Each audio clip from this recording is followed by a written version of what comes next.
Why Daryl only exists on the Walking Dead TV show, not the original comics. In the multimedia franchise that is The Walking Dead, characters both universally loved and widely hated come and go with nary a moment's notice, driving home the violent and deadly world Rick and his band of survivors are living in.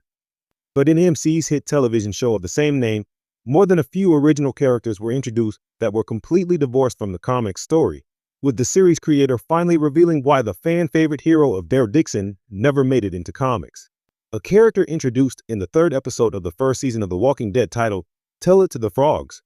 Daryl Dixon, portrayed by the always stellar Norman Reedus, was one of the first original characters created for the series alongside his antagonistic brother, Merle. Somehow surviving until the final episode of The Walking Dead's 11-season run, Daryl is a consistent ally and soldier in the fight against the undead and the human threats plaguing his group, making him a perfect candidate for making the jump to comics.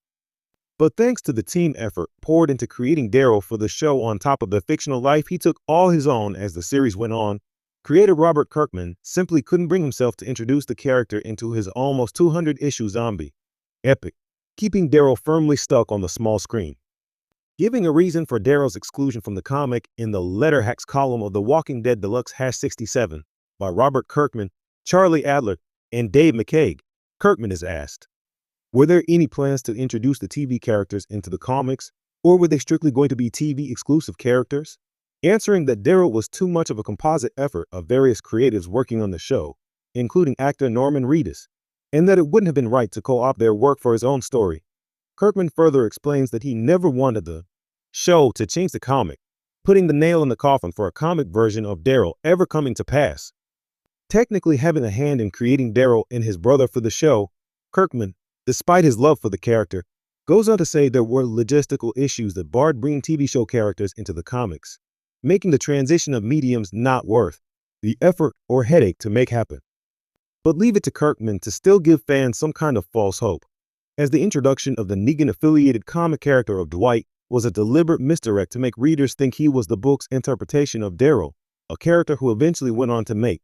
a live-action debut in the AMC series right alongside Daryl himself. Dwight was a Daryl misdirect in the Walking Dead comics, so while Daryl was never intended to make it onto the page to slice and dice the undead hordes with the rest of Rick's comic crew, fans can still check out his continued exploits on the small screen in the appropriately titled The Walking Dead. Daryl Dixon premiering soon. Luckily for fans, The Walking Dead comic has more than enough characters to pour over and get attached to in Daryl Dixon's stead, especially the ones that got the short end of the zombie poking stick in the television universe that's still going strong today.